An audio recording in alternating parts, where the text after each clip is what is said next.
Assalamualaikum warahmatullahi wabarakatuh.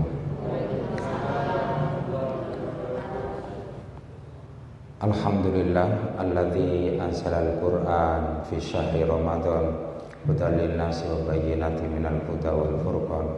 Asyhadu an la ilaha illallah wahdahu la syarika lah wa asyhadu anna Muhammadan abduhu wa rasuluh. Allahumma shalli wa sallim ala nabiyyina Muhammadin wa alihi wa ashabihi ajmain. Amma ba'd. Bapak Ibu rahimakumullah, alhamdulillah dengan takdir Allah Subhanahu wa taala kita masih bisa berkumpul di majelis ilmu, majelis yang sangat dicintai oleh Allah, oleh para malaikat, dan insya Allah kita yang hadir di majelis ilmu tidak akan pernah mengalami kerugian, sekalipun panjenengan semalaman sudah tidak tidur ya. Kan biasanya kalau jam 6 sudah penuh, ini belum penuh, mungkin karena sejak jam 12 sudah banyak yang melekan dalam rangka ya i'tikaf di masjid masing-masing, sehingga begitu habis subuh tidak sengaja sudah tertidur. Kalau saya roadshow tadi pada subuh di Al-Fatah, sekarang di sini, nanti jam 9 di Lestari. Jadi sebagian dari kewajiban kita ya harus kita jalankan. Bapak Ibu yang dirahmati Allah Subhanahu wa taala, sengaja saya menyampaikan tema Ramadan Syahrul Quran. Ramadan itu adalah bulan Al-Quran. Kenapa Ramadan disebut bulan Al-Quran? Ya karena memang Al-Quran diturunkan oleh Allah itu di bulan Ramadan. Seperti di mukadimah saya sebutkan, Syahrul Ramadan alladzi unzila fil Quran. Al-Quran itu ya diturunkan di bulan Ramadan. Kemudian menurut Ibnu Abbas, Al-Quran itu diturunkan ke dunia ini melalui beberapa tahap.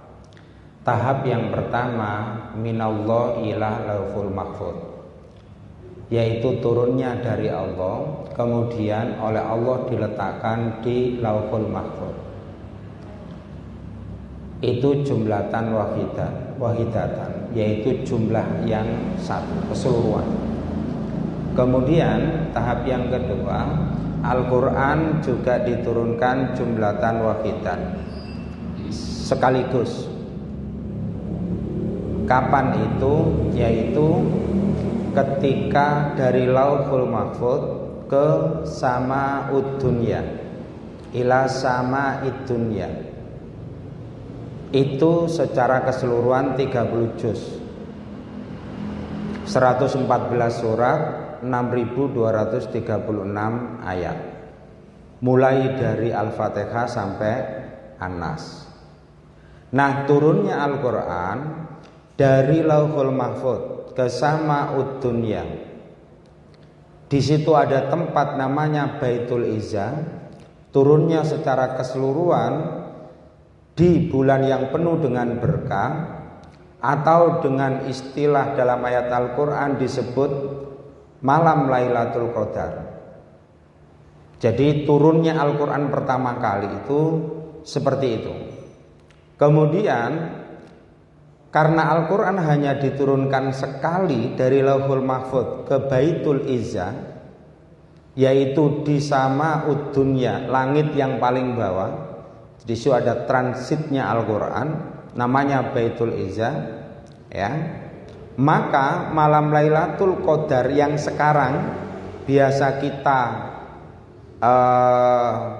adakan atau kita cegat itu karena berdasarkan ketentuan yang disampaikan oleh Rasulullah. Kenapa begini? Dalam kitab Al-Muwatta kalangan Imam Malik itu ada penjelasan begini. Suatu ketika Rasulullah itu dalam tanda kutip gelisah, bersedih karena umur umat Nabi Muhammad itu tidak, kalau dibuat rata-rata ya, baina sittin wa sab'in, antara 60 70. Karena antara 60 70 logikanya kalau sejak balik itu kita cuman beribadah selama sekitar 55 tahun. Sementara umat-umat terdahulu itu kan seperti umatnya Nabi Nuh atau Nabi Nuh sendiri kan 950 tahun. Maka kegelisahan itu sebagai bukti kecintaan Rasulullah kepada umatnya, khawatir kalah saingan itu. Karena kan amalan itu nanti akan mempengaruhi derajat orang itu di surga. Surga itu kan berapa derajat coba? Mi'ah, 100 derajat. Nah kalau kemudian amalnya itu cuma sedikit, kan boleh jadi kita berada di surga paling bawah. Mungkin jenengan ngomong mboten napa-napa Pak, mlebet swarga paling nisor mboten napa-napa, sing penting swarga. Ya lah saiki lah. Padha mbek wong lek oleh jatah bagian apa ngono, iya toh? Alah sing penting oleh jatah. Begitu ro koncone oleh jatah 1 juta, jenengan 100. Iri toh? Iri. Benjing lek pun mlebu swarga begitu. Nah, kemudian maka turunlah malaikat Jibril menghampiri Nabi Muhammad menyampaikan bahwa di sebagian malam di bulan Ramadan, di malam yang 10 terakhir, disitulah Allah menurunkan namanya Lailatul Qadar yang nilai ibadahnya lebih baik daripada 1000 bulan. Jadi keberkahan dari turunnya ayat Al-Quran, Al-Quran secara keseluruhan jumlatan wahidatan itu kemudian terus mengalir di setiap bulan Ramadan. Jadi keberkahannya.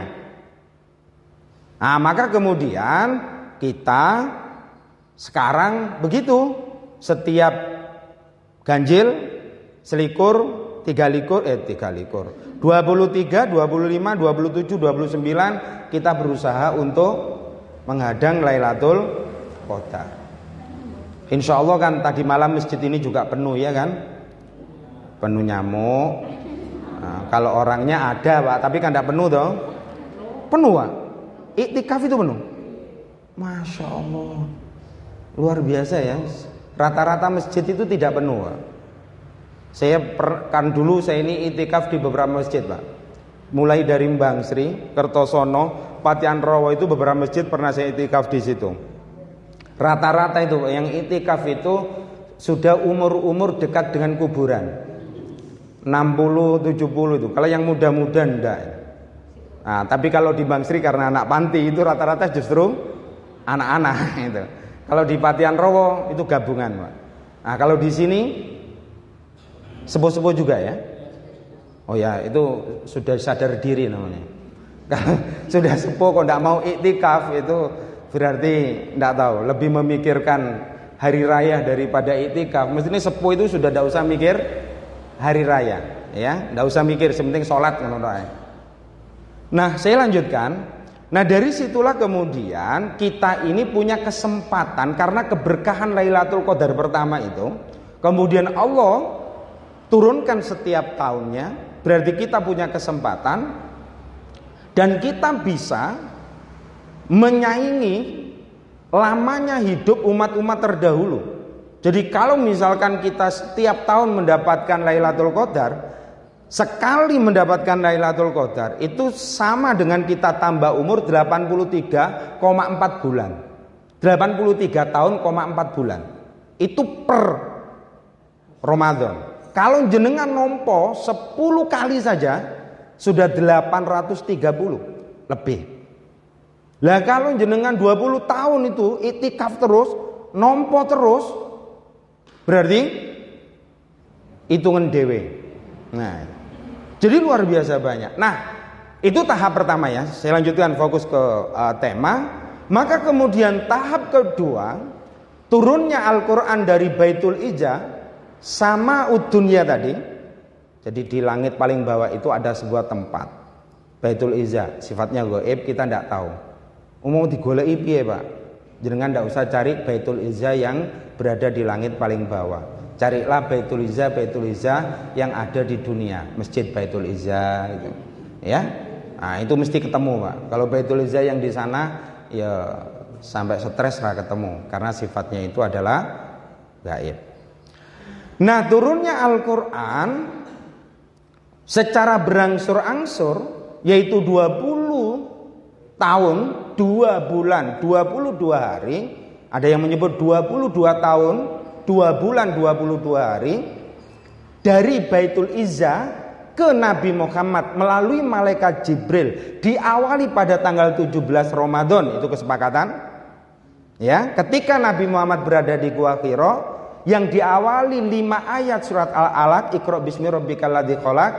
Nah, itulah yang oleh ahli tarikh, ahli sejarah disepakati tanggal 17 Ramadan dan itu disebut dengan nuzulul Quran. Jadi kalau jenengan dites nanti apa perbedaan Lailatul Qadar dengan nuzulul Quran? Insya Allah jenengan sudah bisa jawab. Begitu. Nah, sekarang Bapak Ibu yang dirahmati Allah Subhanahu wa taala. Karena Al-Qur'an itu adalah Ramadan itu syahrul Quran, apa buktinya begitu? Apa buktinya? Ya tadi itu, satu, Quran diturunkan 2 tahapnya, baik itu tahap yang kedua dari Lauhul Mahfuz ke Baitul Izzah itu di bulan Ramadan. Tahap yang berikutnya dari Baitul Izzah ke Nabi Muhammad pertama kalinya juga di bulan Ramadan. Kemudian yang ketiga, malaikat Jibril setiap Ramadan fi kulli lailatin, setiap malam yalqahu menemui Nabi Muhammad. Untuk apa? Yudari sunahu, yaitu menderes Al-Quran. Padahal di bulan yang lain tidak pernah Pak Jibril itu datang. Tapi kalau Ramadan tiap malam ketemu Nabi Muhammad. Ya, malu enggak kita dengan Nabi Muhammad, dengan malaikat Jibril? Sing gowo sik tadarus Pak, sing dikei sik tadarus. Kita nggawa gak dikei gak tahu tadarus. Nah, sekarang kita bahas dulu. Tadarus itu sebenarnya apa? Dulu kita biasa mendengar orang Jawa deres Quran, ya.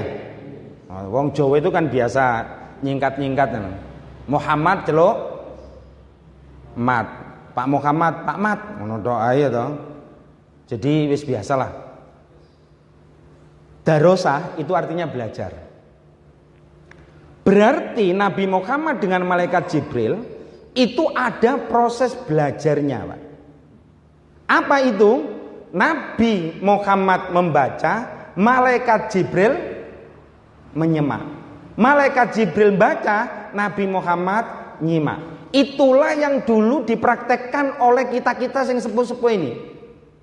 Ayo gini apa mboten? Dulu seingat saya kalau di Pasuruan Pak, Ramadan habis tarawih, itu orang ini anak-anak ada 5, ada 7, ada 10 kumpul baca, kadang-kadang 1 halaman 2 halaman ganti. Apa tujuannya? Yang menyimak itu yo nyimak, ngrungokno. Terus kalau salah dibetulkan. Kurang panjang dibetulkan. Pendek kok dipanjangkan dibetulkan. Nah, itu namanya tadarus, Pak. Kalau sekarang ini kecenderungannya bukan tadarus. Apa coba? Yo qiraatul Quran, maca Quran, yatlunal kitab, membaca Al-Quran. Kan sendiri-sendiri, Pak. Pakai mic, wis ono sing nyemak, atau kadang baca nafsi-nafsi. Ini baca, ini baca, ini baca, ini baca. Itu namanya sebenarnya bukan tadarus. Kalau tadarus ada proses pembelajarannya. Nah, begitu. Berarti jenengan mulai sekarang kalau maca dhewean jangan ngomong mari lapo yu, mari deres Quran. Karo sapa? Dhewean. Hebat kan? Dhewean nderes. Tekon ndi yu maca Quran. Nah kuwi bener. Loh, istilah begini kadang-kadang yo perlulah diketahui supaya apa, Pak? Secara asalnya itu kita tahu. Walaupun kadang-kadang lek wis kadung kaprah salah itu dianggap bener. Nggodhok apa? Nggodhok kopi, nggodhok banyu. Buktinya gak digodok toh.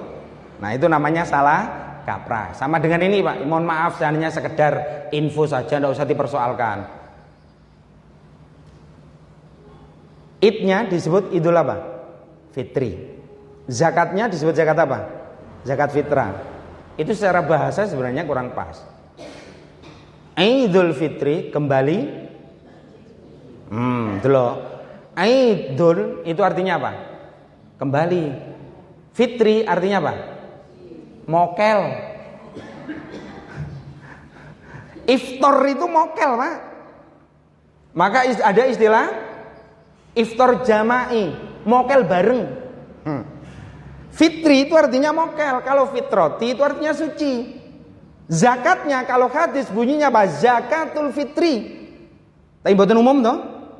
Mboten umum, jenengan kok buat tulisan menerima dan menyalurkan zakat fitri. Iki salah nulis iki, ngono toh?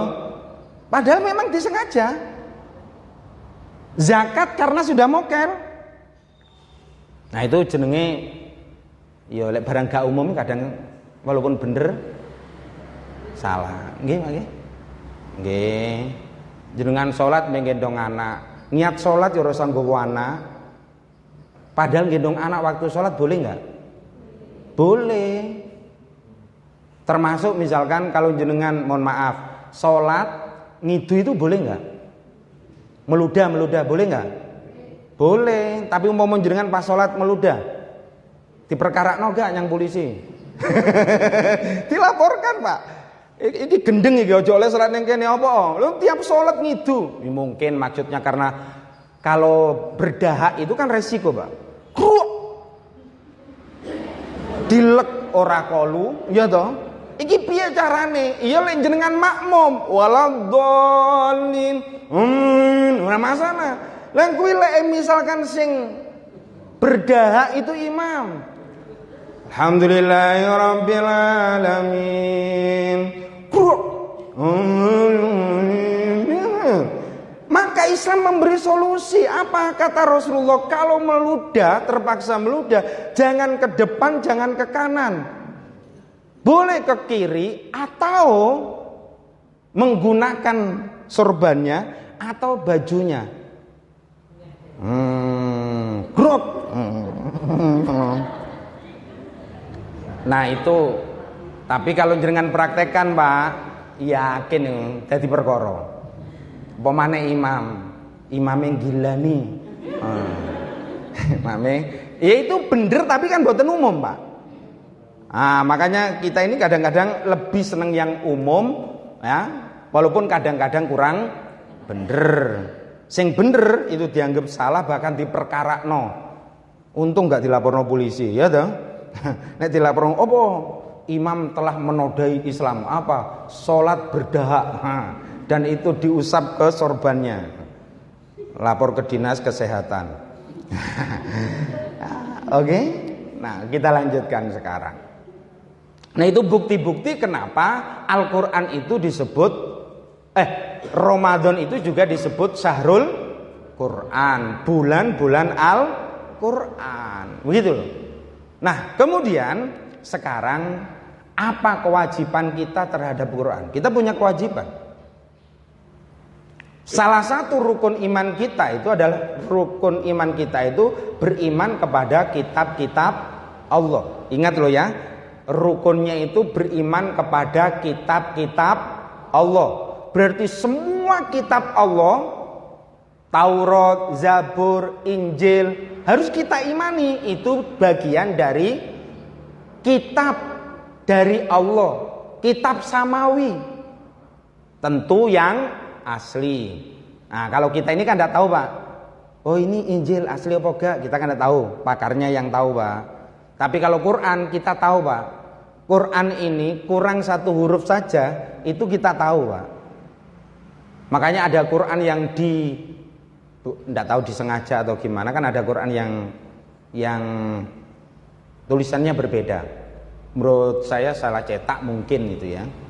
Ya karena dari cetakan yang sama itu saja yang berbeda. Pernah ada kan dulu? Tapi kalau di Surabaya sudah pernah ada dulu namanya Quran, memang palsu, Pak. memang palsu. Qurannya itu sudah banyak yang berubah, berarti disengaja banyak Pak. Kalau cuman satu lugot, satu kata, itu kemungkinan salah cetak. Ya, salah cetak. Nah, kalau terjemah Pak, itu kok berbeda, itu jangan menganggap Al-Quran palsu. Kita kan sering Pak dapat WA dari hati-hati, ada Quran palsu sing dilungkeri terjemahannya Pak. Terjemahan itu bukan Quran palsu Pak. Terjemahnya mungkin kurang tepat, atau ada pemahaman berbeda tentang makna ayat, kemudian diterjemah juga agak berbeda. Berarti bukan palsu. Cuman kita ini biasa wis melu-melu di-share ae. Sing penting di-share ngono. Padahal sing nge-share ya ora roh. Wis pokoke hati-hati Quran palsu. Saya sudah sering dapat begitu itu. Baik. Apa kewajiban kita kepada Quran? 1, membacanya. Pertanyaannya, secara otomatiskah kita bisa membaca Quran? Tidak. Berarti harus belajar. Pak, kalau orang Arab Pak, mesti bisa nggak baca Quran Pak? Orang Arab pun harus belajar Pak. Karena bahasa Al-Quran itu tidak sama dengan bahasa sehari-hari. Kalau bahasa sehari-hari itu sama dengan bahasa Indonesia itu loh Pak. Makanya perlu belajar bahasa Indonesia sesuai dengan grammar tata bahasa Indonesia yang benar. Ayo jenengan kalau jawab soal Indonesia itu pakai bahasa keseharian jenengan gimana? Dianggap salah atau betul? Karena bahasa sehari kita itu kacau balau Pak. Iya toh? Ayo dalam bahasa kita itu yang umum Pak ya, yang umum pulang pergi. Itu jane bener apa gak Pak? Sing bener ya pergi pulang, pergi dulu baru pulang. Nah kalau pulang pergi itu agak balik-balik Pak. Bu ini biasa keluar masuk penjara, mari keluar masuk meneh. Makanya saya biasa mengatakan saya ini biasa masuk keluar penjara. Loh saya ini biasa Pak, 1 bulan 2 kali, 1 kali itu biasa. Masuk tapi mari metu meneh. Mari ceramah oleh sak jam 2 jam metu Pak. Lah keluar masuk, mari metu balik mendekem ngono lagi ngenteni ditokno Pak. Ya. Kemudian siang malam yang pas itu kalau bahasa Quran apa Pak? Malam siang. Al-lail wan nahar. Makanya yang pas itu ini karangannya bukunya R.A. Kartini tuh. Habis gelap terbitlah terang. Ojo terang mari ono gelap turu terus. Itu namanya motivasi kedepannya itu kurang memberi semangat itu kan. Ya, begitu. Kita lanjutkan, membaca ya, membaca. Berarti kita ini harus membaca. Nah sekarang, mungkinkah tanpa belajar kita ini bisa membaca Al-Quran? Jawabannya tidak mungkin. Orang Arab sekalipun harus belajar Pak. Harus belajar. Coba kalau dalam bahasa sehari-hari, kaifah itu kalau orang Arab nyebutnya apa? Kif hal, ngono tok Pak. Kif, bukan kaif. Dalam baca Al-Quran, bacaan kaifah tidak boleh dibaca kif, tidak boleh. Yuk dia baca apa adanya Pak. Kaifah yo kaifah, karena kaifah itu adalah mat layin. Kaifah tidak boleh dibaca kif. Itu contohnya. Makanya orang Arab pun belajar. Makanya jenengan kalau haji umroh nanti akan tahu di Masjid Nabawi itu ada halaqah Quran. Jadi saya pas lewat itu ternyata ketemu mulai dari anak-anak kelas PAUD itu sampai orang dewasa. Saya tanya ini madrasah apa? Madrasah Quran katanya. Saya bilang, ini berarti proses belajar Quran. Iya, dari awal sampai kepada tafsir. Yang tafsir itu yang sudah dewasa itu. Wah, jadi di Madinah saja belajar. Padahal orang Arab loh Pak. bisa bahasa Arab. Persis dengan jenengan orang Indonesia diajari pelajaran Indonesia, mulai dari SD sampai perguruan tinggi ada bahasa Indonesia. Apa wong Indonesia goblok kabeh bahasa Indonesia? Enggak, karena grammarnya harus dipelajari. Ada aturan mainnya gitu. Nah, makanya kita ini Pak sampai diancam oleh Rasulullah itu. Kalau baca Quran seenaknya. Makanya kalau tanya saya, Pak, boleh enggak belajar Quran menggunakan bahasa Indonesia? Menurut saya sarankan jangan. Resikonya tinggi. Alladzina itu kalau di Indonesia Pak ya, menjadi allazina. Kacau toh Pak? Alladzina yu'minuna bil ghaibi menjadi allazina, itu kan kacau toh? Itu iya kan? Coba kan ada Arab, kemudian bawahnya Latin, kemudian terjemahnya, itu kan? Wah, istri saya kan ngajar emak-emak itu habis Isya. Kalau puasa jam 10 ngajarnya, ada beberapa orang. Nah itu, tanya baiki sing sulit iku umpama gawe bahasa Indonesia piye? Saya bilang jangan. Wis sak iso-isone alladzina timbang allazina aku ngomong. Ya risikonya tinggi, makanya jangan. Sudah mulai mikir yang belum bisa baca Quran? Iya. Iya Pak, nanti risikonya tinggi. Apa coba? Bayangkan kata Rasulullah, malam yataghunna bil Quran falaisa minna. Hadis riwayat Abu Dawud. Siapa yang tidak membaguskan, loh ini ada kata membaguskan. Ketika membaca Quran falaisa minna, maka bukan golongan kami.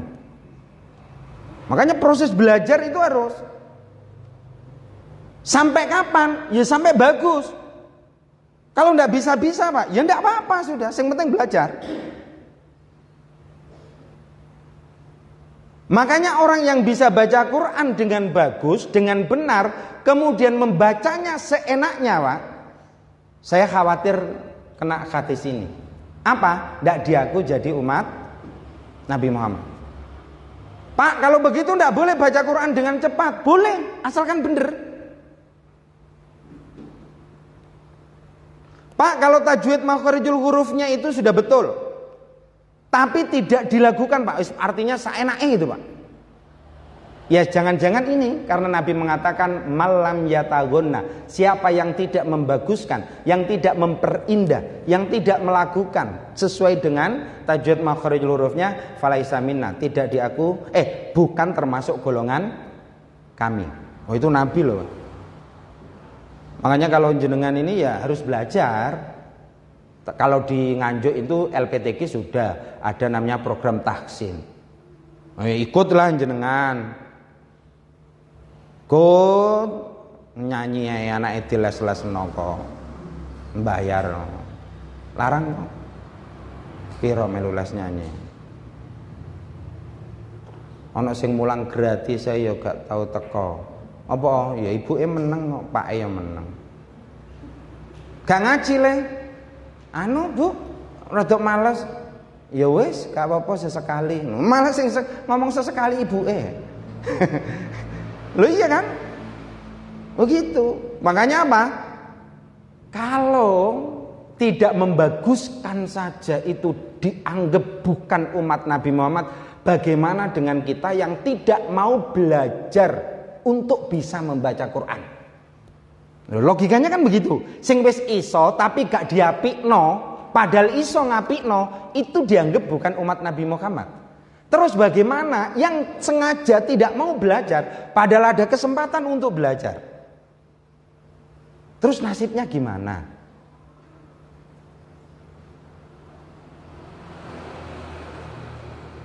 Lagi podo meneng mikir apa piye? Ini kan mengerikan loh Pak, mengerikan.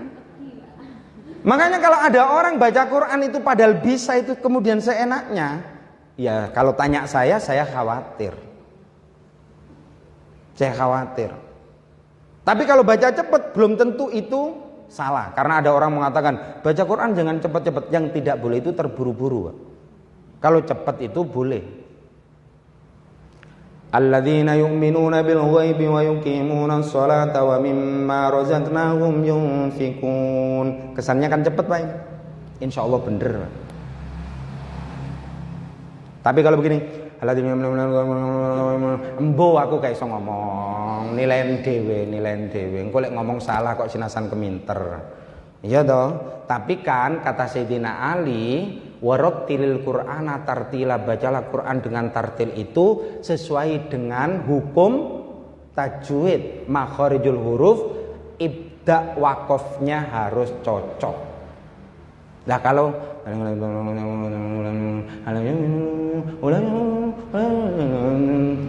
ngono iku kira-kira lho, tapi kalau saya pernah tanya ngono iku saking apale, Pak, mangkano lanyah sehingga wis ora kena dititeni iku dawa cendhek. Tapi kuwi bener, Pak. Ya mbo lek wis ngono ya mbo. Wis apa jare ngono tok ae. Tapi kalau tanya saya ndak lah. Coba Nabi Muhammad dengan malaikat Jibril semalam itu cuma 2 kali loh hatamnya. Nabi Muhammad itu ya, kalau baca Quran dan sahabat itu ukurannya begini. 50 ayat sekitar 10 menit, Pak. Wah, Pak Sin rute kondi kok keminter, apa enek hadise? Enek kok ngengkel. Coba Nabi selesai sahur sampai subuh itu kira-kira selama membaca Quran 50 ayat. Pernah dengar hadis itu? Nah, 50 ayat itu kalau dibaca dengan tartil 10 menit, Pak. Nanti dicoba. Ojo bantase cobaan. Kira-kira jenengan baca surat Al-Baqarah lo ya. Ojo surat sing pendek-pendek. Al-Haqqah mal-Haqqah yo lebih teko 50 ayat lek kuwi. Saya sudah praktek, Pak. Apa itu? Oh, kenapa ya? Nah, imsak itu kok 10 menit durasinya?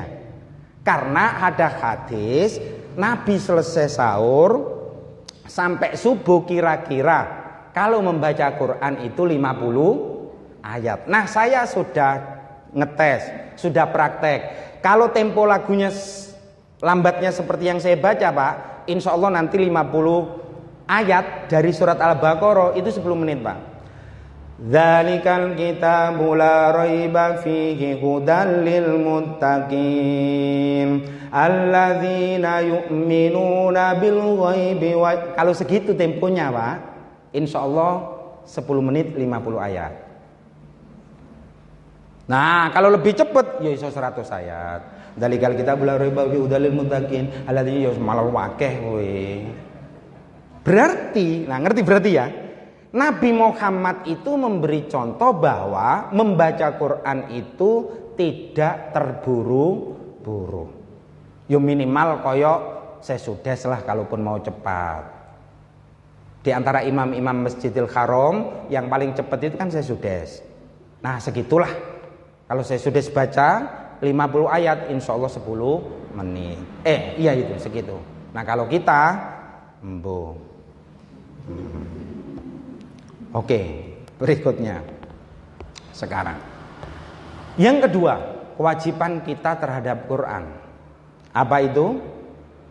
Setelah membaca sekaligus tadarus, ya, ada membaca, tadarus itu kan proses membaca dan belajarnya. Terkait dengan huruf-hurufnya. Nah, sekarang yang kedua adalah mentadabburi Al-Qur'an, memikirkan, merenungkan isi Al-Qur'an. Sampai Allah itu membuat pertanyaan, afala yatadabbarunal qur'ana am ala qulubin aqfaluha. Mengapakah kamu tidak memikirkan, merenungkan isi Al-Qur'an? Atau jangan-jangan di hatimu ada tutupnya, ada kuncinya? Koyok-koyok kalau mau dilogikakan, orang yang tidak pernah mentadabbur Quran, memikirkan ayat Quran, menjadi penyebab hatinya tertutup sekalipun dia membaca Quran.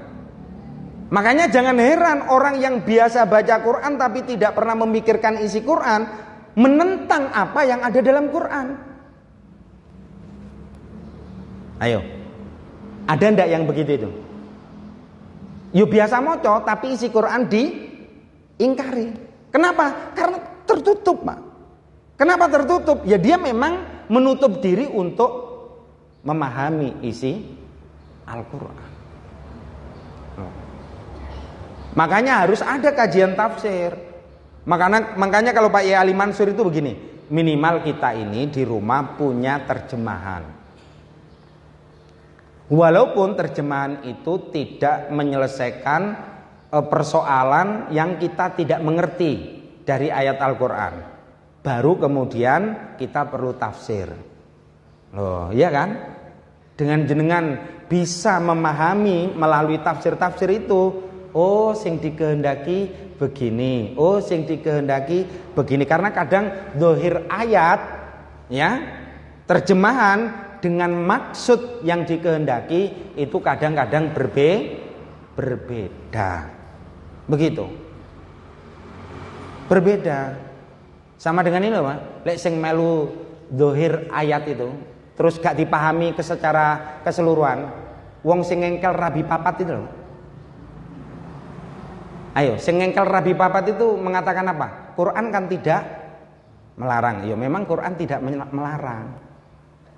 Quran menyuruh, iya, tapi terakhirnya ikuti. Apa terakhirnya, Pak? Wa in khiftun alla ta'dilu fawahidah.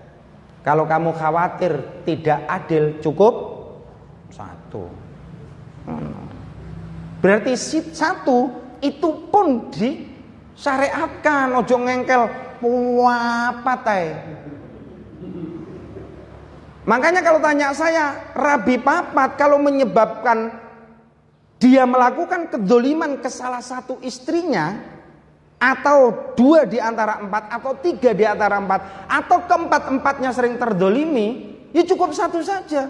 Loh, tapi satu kan belum tentu tidak terdolimi, tapi kan lumayan mendolimi istri cuma satu. Masuk gak? Masuk, ibu-ibu, ayo didukung. Loh kok ibu-ibu gak semangat? Oh, cocok apa ora penjelasanku? Gak cocok ya ora usah dirungokno. Loh iya kan logikanya begitu, Pak. Ada orang lupa, iya, tapi hati-hati. Karena boleh jadi karena istrinya 4 bisa mendolimi 4-empatnya. Nah kalau cuma satu, ya satu itu didolimi. Kowe ben remek ya ben. Kan begitu. Menisan. Nah, asalkan kita tidak menolak syariat poligami. Nah, itu yang penting. Aja ngene haram nikah teko siji kuwi. Ah, lek ngono kuwi sing gak oleh. Demo Pak Sin, ngono. Pak Sin bojone loro ngono. Lah sing ngomong sapa wong kuwi ning atiku tok. Ning atiku tok karep ngono lho. Ning wedi. Duh. Lah piye anak papat kepengin tambah golek pabrik anyar ya. Pabrik sing pertama kuwatir kobong. Nah, ya wis timbang sing pertama kobong ya wis gak usah. Nah, begitu ya. Pun makanya di rumah paling tidak kalaulah tidak punya tafsir, karena memang kitab tafsir itu kan lumayan mahal, Pak. Kecuali kalau jenengan beli kitab tafsir yang bukan terjemah, itu tidak seberapa mahal. Tapi saya khawatir jenengan ndelok tulisannya tok ae wis ora mudeng ya toh. Makanya disarankan paling tidak punya satu tafsir lah. Saya terakhir membeli tafsir Kementerian Agama itu. Harganya berapa ya? 3 juta sekian itu. Pak eman Pak mosok. Lah wong tuku klambi ae iso, tuku tafsir ra iso. Aku besok kuwatir ditakoni. Mbak Allah. Sin lah kowe tuku klambi iso ya toh, nyicil iki iso, mecicil kowe ya iso. Lah kok tafsir sitok ae kowe gak duwe, apa keminter kowe. Lah ben lek aku terus takoni ngono pripun, Mak? Wong jenengan tuku tanah atusan juta iso, tuku tafsir sitok ae ra iso. Piye jajalan besok? Ayo mulai saiki pesen aku. Aduh tak tukokno Pak, aku gak golek bathi ya dadakno. Loh tapi bener loh Pak. saya ini ya alhamdulillah lah. Dulu ketika mondok, karena saya mondok itu kan termasuk paling fakir mungkin di antara santri yang ada ya. Saya kalau baca kitab itu hasilnya pinjem semua, Pak. Pinjem Yai Ja'far, pinjem Yai Ali Hamdi almarhum, pinjem punya teman. Yang punya belum baca sama sekali, saya sudah hatam, Pak. Nainul Autor itu 6 jilid terjemahannya ya. Yai Ja'far belum tuntas baca, saya sudah tuntas. Wis marisin pun aku ngono. Lah kok cepet men, lek ngampil mboten cepet seneni sing duwe aku ya ngono. Nah, lek sing duwe kan rumangsa duwe, Pak. Gak diwaca ya neke kan ngono. Itu kelemahannya duwe kitab dhewe asline, Pak. Paling mboten jenengan ya ikut ngaji lah. Ikut ngaji ya. Ikut ngaji tafsir maksudnya. Loh ya. Kalau ikut ngaji tafsir banyak, malam Selasa Pak Yai Ali Mansur, malam Rebo Sinasan di Kutorjo, di Musola, malam Senin di Kepuh, ya di Masjid Al-Fatah, itu rutin saya ngaji tafsir. Malam Jumat kalau mau ikut saya di Musola Al-Azhar Mekikis. Oke, lek gak gelem dinone angel malam Sabtu ning Bandar nggone Bulila. Wes, njaluk dina apa meneh tak turuti ayo. Ngono sik alasan anu Pak, aku saben bengi ora iso melu ngaji blas, Pak. Ya sembuh lek ngono. Ora usah ngomongi. Oke? Kewajiban berikutnya apa? Mengamalkan isi. Dipahami tok, Pak. Lek memahami tok itu bukan hanya orang Islam, Pak. Senot gorgonyo itu memahami Quran lebih dari kita, belajar membacanya, belajar memahami isinya. Cuman senot gorgonyo ini bukan dalam rangka mengamalkan, tapi dalam rangka untuk mencari kelemahan Al-Quran supaya bisa memprovokasi umat Islam ben gak ngamalno isi Quran. Loh, ngono lho. Senot gorgonyo sapa? Wong Londo. Dulu ketika masuk ke Aceh, maka di sana kemudian iki wong Aceh kan agamis sekali. Senot gorgonyo repot ini carane nyusup kepada orang Islam supaya akidane rusak, ibadahnya gak tenanan. Iku piye carane? Belajarlah dia ke Timur Tengah. Ada yang mengatakan ke Medina, ke Mekah, begitu. Tapi dalam catatan-catatan disebutkan intinya Senot gorgonyo mempelajari Al-Quran, bukan hanya membacanya sampai kepada tafsirnya. Loh. Jadi orang yang tidak Islam pun begitulah. Sedangkan kita. Gitu loh, Pak. Terus ada yang ngomong, Pak, yang penting ngamalno isi Quran, Pak, walaupun tidak tahu maksud Quran. Apa iya? Saya tanya ya. Banyak orang yang tidak paham dengan ketentuan syariat. Saya sebutkan contoh yang banyak tadi saya omongkan dengan Ustadz Zainal. Gini, ibu-ibu, bapak-bapak, orang yang menikah itu banyak yang tidak tahu secara syariat bahwa talak kalau sudah diucapkan 3 kali atau sigot yang semakna, lafadz yang semakna diucapkan 3 kali, itu sebenarnya secara syariat loh ya, sudah jatuh talak bain. Pak, belum ada putusan pengadilan, sekalipun belum ada putusan pengadilan. Tapi masih banyak kan yang kumpul suami istri? Itu contohnya. Kalau dalam Quran kan begitu.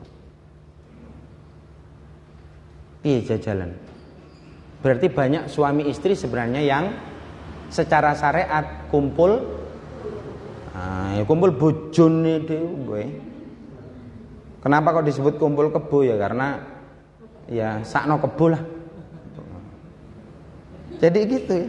Masih banyak lagi loh yang lain-lain. Yang lain. Itu contohnya kenapa? Karena itu tidak tahu isinya. Makanya kalau ada orang mengatakan tidak apa-apa, yang penting mengamalkan. Oke, mengamalkan itu kan dari tahu. Tahu itu dari memahami. Mungkin membaca sendiri atau ikut kajian-kajian atau tanya kepada ahlinya. Kan begitu.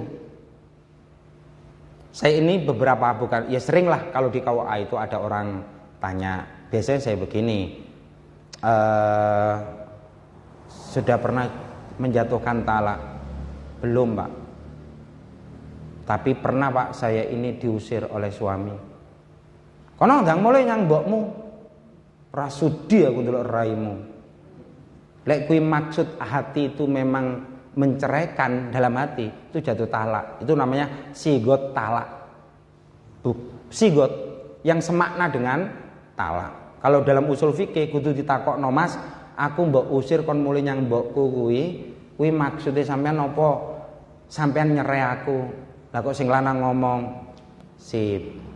Paham berarti. Jatuh talak. Jatuh dianggap remeh.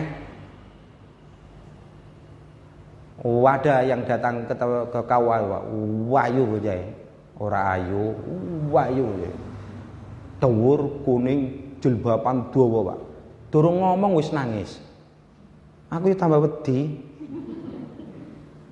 Saya bilang, Mbak, kenapa? Dia datang sendirian awalnya. Saya mau konsultasi, Pak. Oke. Kenapa? Gini. Suami saya pernah mengatakan, misalkan ya, tahun 2002 itu mengatakan begini, kalau sampai tahun depan kamu masih melakukan seperti ini, maka kamu saya cerai. Itu namanya talak apa? Talak mu'allaq, talak yang digantungkan karena sebab tertentu. Tahun 2023 sing wedok sing nglakoni perbuatan yang sama. Lah ternyata si suami tadi itu, mohon maaf ya, mengajak hubungan suami istri, oleh istrinya ditolak kan? Loh, Mas, kan wis jatuh talak. Wong sampean biyen ngomong lek aku ngene, aku tertalak. Dari sopo? Akhirnya tanyalah ke sana kemari, termasuk salah satunya tanya ke KUA. Yang ngadepi saya. Saya bilang iya jatuh talak. Itu namanya talak mu'allaq, talak yang digantungkan. Makanya hati-hati, Bapak-bapak, Bu, sampean cuma macam-macam loh ya. Lek ngene meneh pisah. Lah kok ngene meneh? Pisah itu. Walaupun 10 tahun akan datang, iya, makanya ojo ngomong, lek ngomong ngene, ojo ngono ae.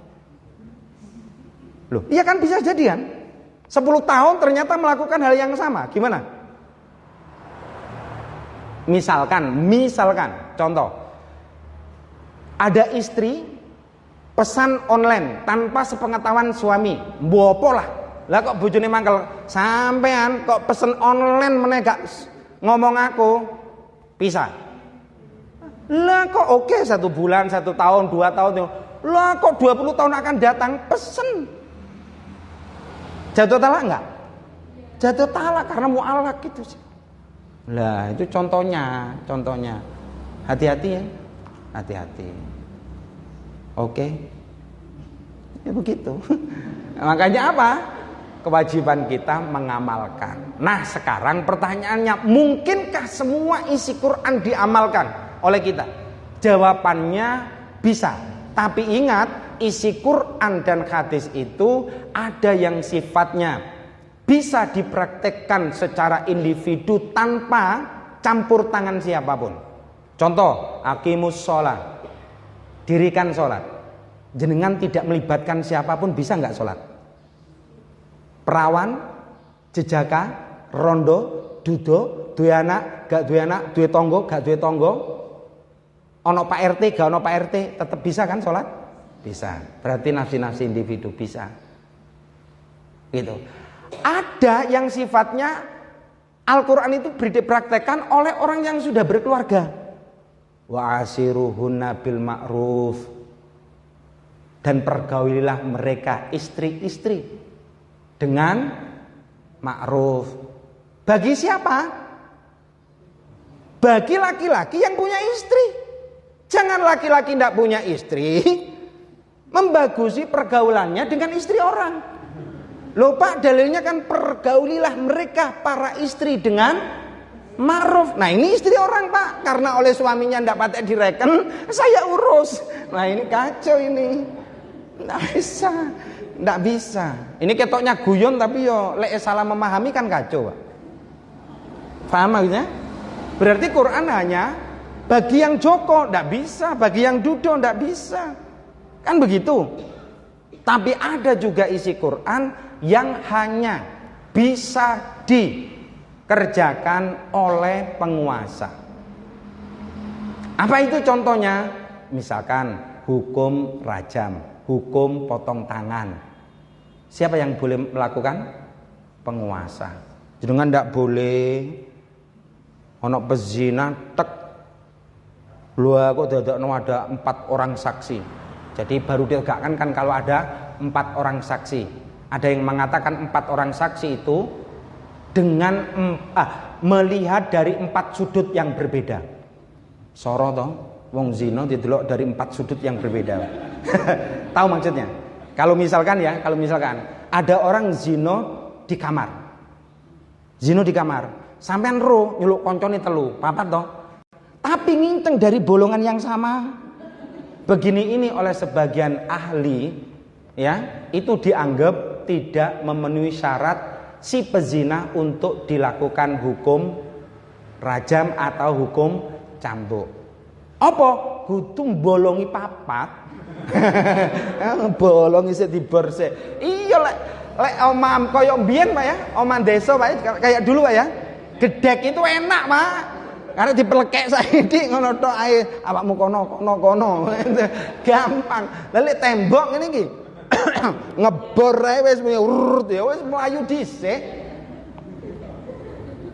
Nah, itu contohnya. Makanya kalau ditanya apakah isi Quran bisa diamalkan oleh setiap orang per individu, jawabannya tidak. Oke? Termasuk zakat bisa diamalkan oleh setiap orang? Tidak, harus yang kaya. Kere arep zakat kaken pola. Saya ini miskin Pak, tapi mau zakat. Wong digemangan dhewe kurang kok zakat iki piye? Nah, berarti hanya bisa dipraktekkan bagi mereka yang mampu. Haji Pak, apa bisa dilakukan setiap orang? Tidak. Apa? Hanya orang yang mampu. Makanya tahun depan jenengan siap-siap yang mau berangkat. Siap-siap apa? Siap-siap nabung. Kalau kemarin jenengan 25 juta, ya siap-siap 30 juta per orang. Karena ini embarkasi Surabaya itu 55, sekian loh. Mungkin yang paling tinggi. Kalau Aceh itu ada yang 46. Jadi kemarin kalau yang diomongkan itu 49, sekian itu ya. Itu kalau di rata-rata maksudnya Pak. Kalau di rata-rata. Tapi insya Allah tahun ini yang kemarin tidak jadi berangkat itu insya Allah berangkat semua. Ya insya Allah berangkat semua. Ya didoakan saja. Jenengan dungakno itu mbek malaikat didungakno cuk medit-medit. Amin ya angel. Enggak diseneni ngene gak gelem amin. Loh jenengan tahu kan kalau mendoakan orang tanpa sepengetahuan orang, malaikat itu ternyata mendoakan. Gini contohnya, jenengan saya cerita, oh si fulan sakit, terus jenengan ngomong, muga-muga waras. Jare malaikat, walaka, awakmu yo, muga-muga yo sehat waras. Terus aku ngomong muga-muga ben iki berangkat kabeh, jenengan amin. Jare malaikat, yo awakmu bareng. Mana cemedit-medit amin. Perkara sampean tau mangkel mbek amin jenenge amin yo pangga amin. Terakhir ben pasak jam. Ini dihati-hati ya. Hadis riwayat Imam Turmudi. Innalladzi sesungguhnya orang laisa fi jawfihi syai'um minal Qur'an, yang di dalam dadanya tidak ada sedikit pun dari Quran. Kal baitil kharibi, seperti rumah yang roboh, rumah kosong, rumah remek, rumah peteng, rumah hantu. Piye jajalan? Tahu maksudnya? Makanya di hati kita itu minimal bagi mereka yang belum bisa baca Quran, Al-Fatihah dipahami, dimasukkan dalam hati supaya rongga hati kita itu terisi dengan Al-Qur'an. Ya sembuh sak ayat, mburong ayat, mbu pitung ayat. Kalau Al-Fatihah kan pitung ayat itu. Iya, harus ada. Jadi jenengan ketika membaca Bismillahirrahmanirrahim, jero ati ki wis ana iya. Sak liyane Allah gak ana. Sing Maha Pengasih Penyayang ora enek. Mung Allah tok. Kalau manusia itu ya punya sifat kasih, tapi tidak seperti Allah. Suami saja yang katanya kekasih itu tidak selalu kasih kok. Kadang minta. Loh iya toh? Iya, kalau Allah itu tidak pernah minta. Kalau Allah nyuruh kita beribadah, itu bukan Allah minta diibadahi. Karena Allah itu tidak butuh dengan ibadah kita. Allah itu kasihan, sayang kepada kita itu loh. Ojo ngene lho, buktine aku dikongkon salat berarti Allah butuh dong. Enggak. Allah itu ya tetap Allah, Allah itu tetap Allah. Sedunia ini semua kafir, tidak ada yang menyembah. Allah tetap Allah, tidak akan turun jabatan jadi malaikat. Iya lek menungso. Presiden wis kabeh anggota DPR gak sing percaya. MPR gak sing percaya. Mudun enggak? Mudun bisa diimpeach kan? Gampang. Tapi kalau Allah wis terserah. Makanya jangan merasa bahwa kita ini tanpa saya Allah nggak jadi apa-apa. Awakmu lho sapa nggayamen selentik kupingmu mbek Allah situ. Jenengan tahu kan rumah yang roboh, rumah yang kosong, rumah hantu, rumah gelap itu seperti apa ya Pak? Mengerikan enggak? Mengerikan. Orang yang di hatinya tidak ada Quran mengerikan kok. Ayo, iya enggak? Iya. Coba ada orang Islam, dohirnya Islam, tapi karena kosong dari Quran, ini orang Islam mengerikan. Apa buktinya?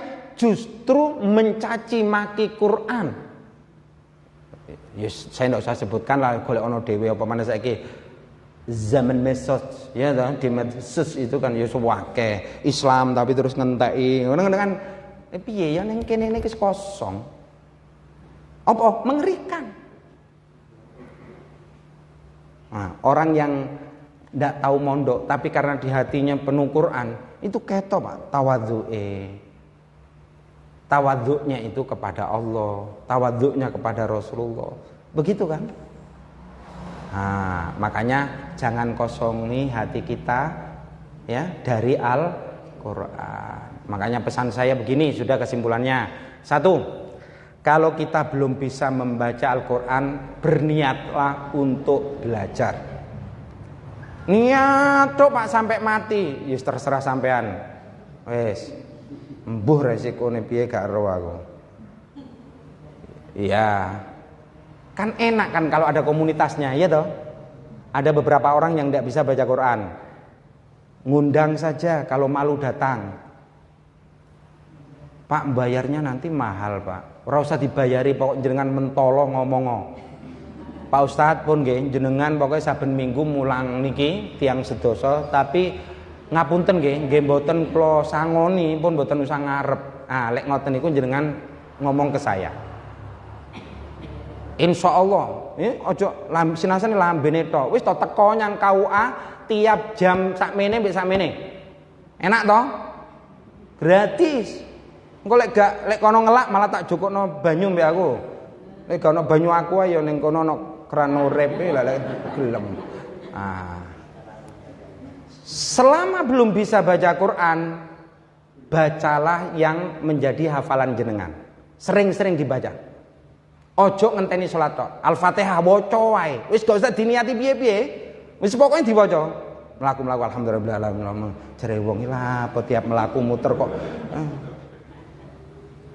Celokno Ustaz Sobri ben ruqyah. Apa lha muter maca Qur'ane wong kuwi. Ya, yang ketiga, kalau sudah bisa belajarlah tahsin, membagusi bacaan. Pak, kula niku pun sepuh Pak, wangel Pak. Wis mboten napa-napa, benjing jenengan akan ketika ditanya oleh Allah, Allah kan tahu jenengan wis maksimal belajarnya. Alhamdulillah. Alhamdulillah. Alhamdulillah. Yo wes. Wes isone sing repot itu sama sekali ndak ada proses belajar. Itu resikonya tinggi. Kan tolabul ilmi itu wajib. Nah, itu sing penting aku wis nyampekno perkara jenengan mokong resiko tanggung penumpang. Aku besok karek ngomong yang Allah, ya Allah pun majelis taklim ya toh IKD isu-isu wis tau tak omongi tapi ya panggang ngengkel. Lek ngaji mendeliki kula tapi mboten dipraktekno. Pun kula matur. Sekian, mohon maaf. Assalamualaikum warahmatullahi wabarakatuh.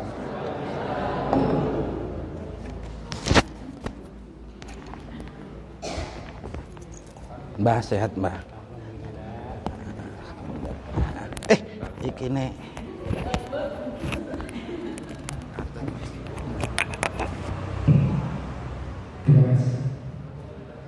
Ustaz Hasan guru ngaji. Dulu saya pernah belajar ngaji di beliau. Saya itu disuruh melafalkan kata Allah sampai 2 minggu. Tidak bisa. Pokoknya ini awakmu soal Allah bisa tak warai. Lek dari sok rai. Dengan takut yang baru, saya bisa melafalkan Allah. Piye sampai keluar itu nyali tutuke Ustaz Hasan. Piye caranya mau coba? Saya sampai saya direkam. Nah itu kan sekedar cerita. Pentingnya belajar Al-Quran. Dan ini saya kebetulan juga ada sebuah Al-Quran juga. Ini ada sebuah pertanyaan selain dari pengurus, keluarga pengurus, jamaah. Ini yang khusus jamaah ini yang pada bulan Ramadan ini yang khatamnya paling banyak siapa? Yang sudah khatam 3 kali, 4 kali, 5 kali? 5 kali? Jarang ngoten. 4 kali? 3 kali? Jenengan. Nah. Panjenengan. Monggo Bu. Paling semua itu Umi saya. Hadiah dari pengurus. Dan baik, ini sebelum acara kita tutup, nanti ada sebuah pengumuman dari Ustaz Zainal terkait tentang program-program yang sudah dijalankan selama bulan Ramadan ini. Kepada Ustaz Zainal kami persilakan.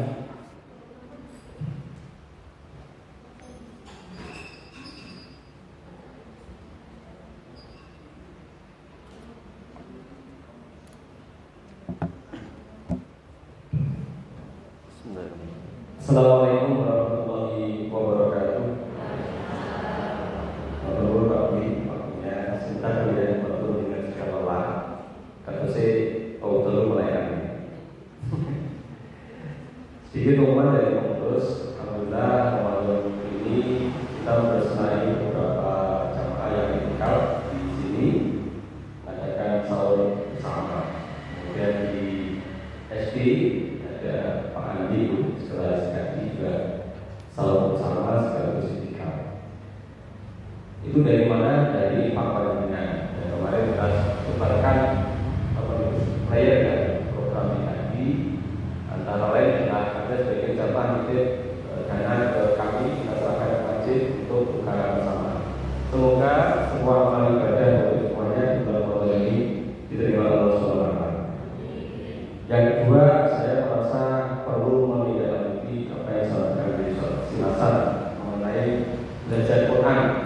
Nah, nanti tanggung jawab pengurus, kalau ada jamaah yang belum bisa baca harus difasilitasi. Oke, insyaallah pada Idul Fitri kita jangan sampai meninggalkan Quran. Oleh karena itu, sekarang sudah ada program baca Quran untuk yang di rumah sakit. Tahun itu ada 3 grup ya. Ibu-ibu 2 kelompok, 1 bapak-bapak. Nah, bagi jamaah yang belum bisa, barangkali kalau mau gabung, nanti kita sampaikan kepada DKM masjid yang di rumah sakit. Ya. Tapi kalau mau di sini, ya Allah pengurus juga punya kewajiban memfasilitasi. Ingat kemarin saya menyampaikan apa? Jas, nomor jasnya jembatan amal soleh. Tugas pengurus memang itu membantu jamaah yang belum bisa mencarikan ustaz yang bisa mengajar untuk mengajar. Karena sebagai PKW adalah belajar dan mengajarkan. Jadi jas itu bukan jas mana, tapi jembatan amal soleh. Alhamdulillah hari ini hadir bersama kita Bu Nanti membawa ibu yang perlu kita berikan hadiah di bulan Ramadan ini.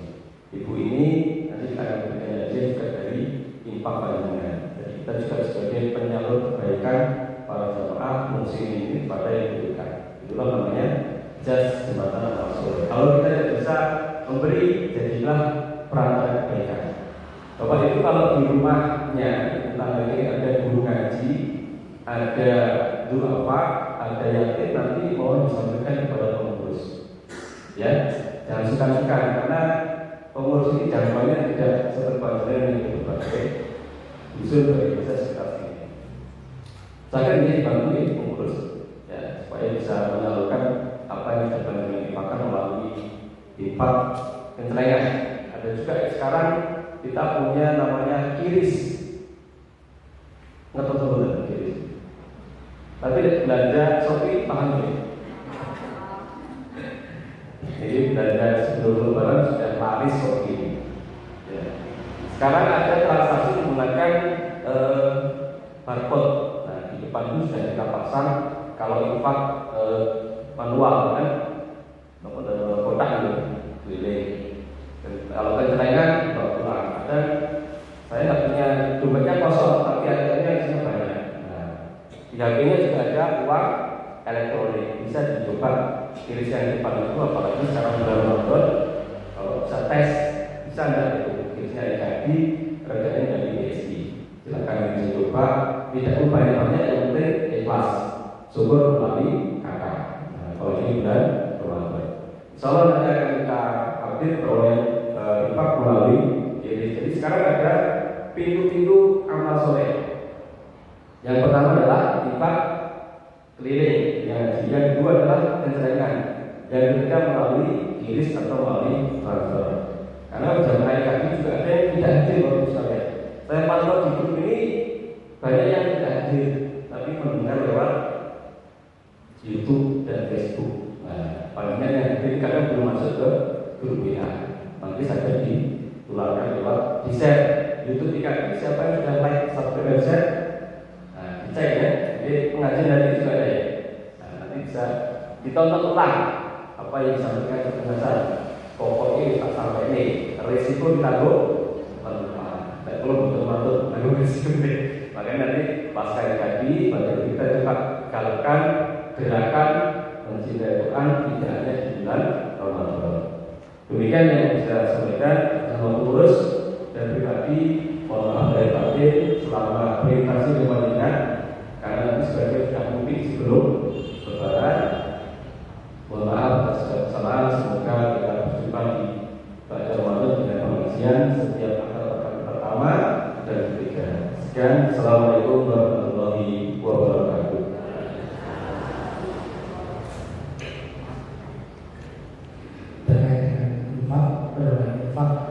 Kencenengan sebesar Rp750.000 dan infak keliling sebesar Rp1.103.000.